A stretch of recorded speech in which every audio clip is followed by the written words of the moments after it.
Ladies and gentlemen, welcome back to the Comic History Guys comic book review. Today we're going to look at Batman Eternal number 10. 10th in the New 52 Batman Eternal series.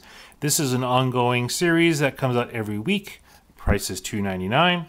And let's take a look here at the cover. This cover is by Guillaume March. He's a pretty good artist. His art is dynamic. It's realistic. He looks like Batman is strong enough, buff enough to take on Gotham City's worst. Catwoman. That's a pretty good image of her. This particular story is called When Animals Attack. And if you look on the bottom here, it's Professor Pig, who I will be totally honest is one of my least favorite Batman villains. He's just kind of weird and gross, and I don't care for his Dr. Moreau / satanic ritual looking animal experiments. So I kind of wish Batman would just drop him off of a bridge or something. So that's right, Batman doesn't kill. So let's look inside. What do we have here? We have opening cover, Catwoman slashing up Carmine Falcone's face. If you know anything about the history of these two, this is, of course, a flashback, and it says here at the top 10 years earlier. So looking at the art, it's quite obvious it's a different artist than we have on the cover, which is one of my pet peeves, but we'll get to that later. So I will try to avoid any significant spoilers. Carmine Falcone and Catwoman don't have the best relationship in the world. I think we already knew that. So moving on. And we have an idea of the art here. It's ill-defined. It looks like it's not that well done. Let me put this to you bluntly. I work in a high school in my real life, and I have seen better artwork at high school art shows. So, having said that, let's look at who the artist is. Riccardo Burchielli. Okay, so let's take a look at his art. My number one problem with this was on this page. If you take a look here, these two gentlemen. Let's try to move the camera a little bit closer. You can get a better look here. Just pardon the glare. We have two guys who, unless they're in context, like they're in a Batman book, and one guy's obviously a waiter, or a butler, excuse me, I would assume this is not Bruce Wayne and Alfred. Does not look like Bruce Wayne to me. He's much too skinny. His arms are much too thin. Alfred, again, doesn't look quite like Alfred in here. We'll look at it close up a little bit later on. So, oh, speaking of which, so this is supposed to be Bruce Wayne. I'm sorry. He looks like he could be Bruce Lee's uncle, all right? This artist makes both Bruce Wayne and Alfred look Chinese. Nothing wrong with the Chinese superhero, but they're not Chinese.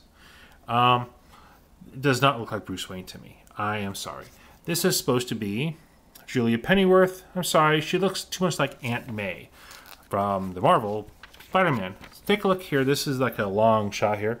This does look like Aunt May. It is not a good shot. And that's not fuzziness in the camera, folks. That is just fuzziness in the picture. Not well done at all. Very bad definition. Very bad caricature of who Bruce Wayne is supposed to be. Again, Bruce Wayne? Don't think so. Sorry. Who's that supposed to be? You tell me. I don't think this character is supposed to have that big of a nose. And again, Alfred, sorry, he looks like the Mandarin from Iron Man. Not the movie, the comic book. So, now here's real art. This is an ad for Batman 66. I haven't read those yet. I'll have to read them and review them. This is Alex Ross. It's sad when the art in the ad is better than the art in the comic book you're reading. I'm sorry. So, moving on. Cluemaster, Stephanie Brown, if you're following the story. Oh, here's another ad. Much better art. Looks like Jim Lee. So, and so we get to the gross stuff with Professor Pig. Yep. Notice people always end up on tables with sharp instruments. Catwoman's face, Professor Pig. Not crazy about this. Now, my criticism of the art continues. The storyline, other than the whole Professor Pig thing, is okay. Overall, Batman Eternal stories have been good. This one is tolerable. And again, the horrible artwork is just such a detraction. Okay, so this is Batman. He looks like Anemic Man. Sorry, this guy's going to come in and beat up a bunch of criminals with weapons, trying to kill him. I don't think so. Sorry. Spider-Man as a teenager without powers was almost this skinny. Sorry, I keep comparing to Marvel. At me too. I don't know. Hitting a guy with a horse head, just kind of gross. Sorry. Get rid of Pig. So Batman beats up bad guys. That's nothing really new. Now Catwoman, again, she looks old, dumpy, and kind of gray, yellowish gray. And she's not looking like the agile, sleek, lithe character we are used to seeing with her. Oh, there's that end piece. So again, overall, I like the series. This particular book is one of the worst in terms of art. The story was so-so. Only the promise of all the ends tying together at the end keep me going. Every series is going to have a dud once in a while. I'd say this is the dud. If you are into the series, obviously you're going to buy it and read it so you know what's going on. If you're an occasional Batman fan, I would say save your $2.99 and the 10 or 15 minutes it would take you to read this. I read it the other day, flipped through it again before the review, and was just again horrified by the art. This artist, Riccardo Bercelli, should not be drawing comic book art, at least for a big company like DC. He can go work in front of the small independent ones that, they can play around some more. So, Batman, the cover is nice. If you want to collect for the cover art, go for it. But if you're an occasional Batman fan, I'd say pass on this. If you're nuts about the series, like I am, go ahead and buy it, read it.